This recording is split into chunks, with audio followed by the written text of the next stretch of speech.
Дотоод иргэний сургуулийн эрүүл мөрчөөс эрх зүйн тэнхимийн ахлах багш Цагдаагийн Бошууш баяр сайхан би та бүхэнд өнөөдөр гэмтрэг зөрчлийн талаарх хэргийн газарт хэрхэн яаж байгаль орчны улсын байцаагч байгаль хамгаалагч ажиллах талаарх тодорхой мэдээллийг та бүхэнд энэ сургалтаараа орох болно. За ерөнхийдөө байгаль хамгаалагч байгаль орчны улсын байцаагч байгалийн нөөц баялагийг хамгаалах, хууль бус ашиглалт, дааг нуур, мод бэлтгэл, ашигт нутганд олборлол зэрэг зөрчил гэмтргийн талаарх маргаан дээр хамгийн түрүүнд очдог төрийн эрх бүхий албан тушаалд мэд. За та бүхэн Эхлогийн Цагдаагийн албаны албаагчдад дуудлага мэдээллийг хүргэж, гэмтргийн талаарх мэдээллийг хойшлошгүй ажиллагааны хүрээнд хүрснийхэн дараа хэргийн газрын хамгаалтыг заавалжгүй авах шаардлагатай.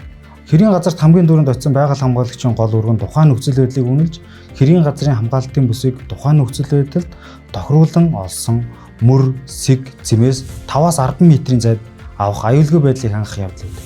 Үүнд эхлээд хэргийн газрыг тодорхой хил цагт багтаан тусгаарлаж, иргэд, мал, тээврийн хэрэгсэл болон бусад этгээдийн тухайн бүсэд нэвтрэхээс сэргийлэх шаардлагатай. Энэ нь нотлох баримт гэмтргийн уул мөрийг гэмтэх устгаас урьдчилан сэргийлэх ач холбогдолтой байдаг.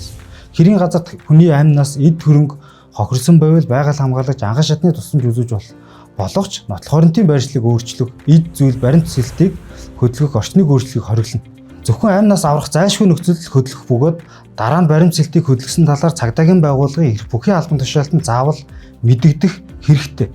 Нотлох баримт гэмтргийн уул мөрийг хамгаалах нь байгаль хамгаалагчийн ажлын гол үүрэг. Тэрээр ил харагдах эд зүйлсийн галт зэвсэг, сум, үгсэн амьтны сэг зэм, уул мөр, тээврийн хэрэгсэл зэрэгт гар хүрэлгүйгээр байрлалаас нь тэмдэглэж зураг авах, бичлэг хийх, GPS координат болон хэрэг учрал болсон газарт очиход цаг хэдүүлж байсан талаар бичиж тэмдэглэх хэрэгтэй. За энэ цагдаагийн албаагчид хэргийн газрыг үнэн зөв, бодит байдлаар төлөвлөгөө өгөхөд чухал баримт болдог. Хэрвээ тухайн нотлох баримт босон зүйлийг оршин суугч өөр босод иргэд харсан бол нэрийг нь, холбоо орих утасны дугаарыг, гэрээ аяыг, регистрийн дугаар, хаана амьдардаг вэ гэх зүйлүүдийг нь ерөнхийдөө бол тэмдэглэж аваад урьдчилсан байдлаар нөхцөлүүдийг тухайн иргэнээс тодруулах хэрэгтэй. Гэвч албан ёсны мэдүүлэг авах ажиллагааг нь зөвхөн мөрдөн шалах ажиллагаа явуулах цагдаагийн албаагч явуулна гэдгийг та бүхэн бас ойлгох хэрэгтэй. Энэ нь юу гэж нөхөр эрх бүхий албан тушааланд тухайн иргэнээс мэдүүлгийг авах ёстой л гэсэн утгатай. Цагдаагийн албаагч хэргийн газарт ирэхэд байгаль хамгаалагч нь хамгаалтын бүс, авсан тэмдэглэл, түрүүний хэлсэнчлэн нөгөө фото, зургийн баримт, камерын бичлэг, гэрчийн урьдчилсан мэдээлэл яг юу тогтоогдсон бэ гэдгийх зэрэг энэ зүйлүүдийг бүгднийг хүлээлгээ өгч, за тухайн газрын экологийн онцлог, байгалийн нөхцөл байдал, орчны уур амьсгал, газар орны байдал зэрэг мэргэжлийн тайлбар зэргийг нь цагдаагийн албаагчдад та бүх өгөх юм бол энэ өөрөө гэмтрэг зөрчлийг урьдчилан сэргийлэх, гэмтрэг зөрчлөөс урьдчилан сэргийлэх, гэмтргийг илрүүлэхэд маш их хэмжээний дэмжлэгийг үзүүлж байна л гэсэн үг.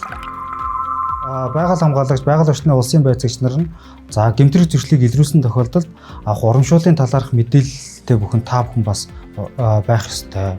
За энэ дээр болохоор ерөнхийдөө бол тухайн байгаль орчныг хамгаалах тухай хууль, за амьтныг хамгаалах тухай, ойн тухай хууль зэрэг маш олон эрх зүйн зохицуулалтаар ерөнхийдөө бол урамшууллын эрх зүйн үндслүүдийг бий болгоод өгсөн байна.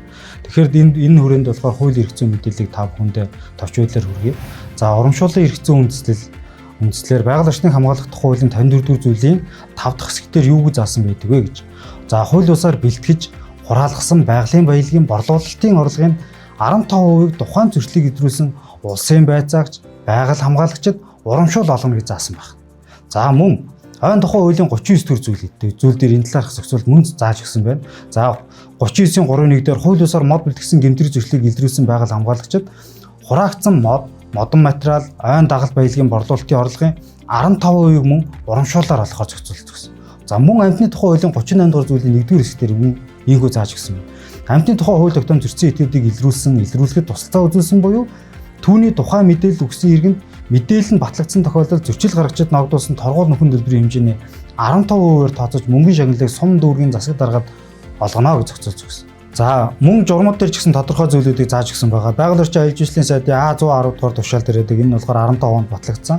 За уг тушаал дээр байгалийн нөөц баялагийг хууль бусаар бэлтгэсэн, агнсан, төөсөн эсвэл усны сан бүхий газрын хамгаалтын дэглэмийг зөрчсөн зөрчлийг илрүүлж хохирлыг нөхөн төлөвлөхөд идэв зүтгэл гаргасан бол тухайн зөрчил гаргагчид ногдуулсан торгуул нөхөн төлбөрийн 15%-аар урамшуулна гэж заасан. Иймд байгаль хамгаалагч дээрх залтуудын дагуу илрүүлсэн гэмтрэг зөрчлийн урамшууллыг авах эрхтэй юм а гэдгийг та бүхэн бас мэдж явах шаардлагатай байна.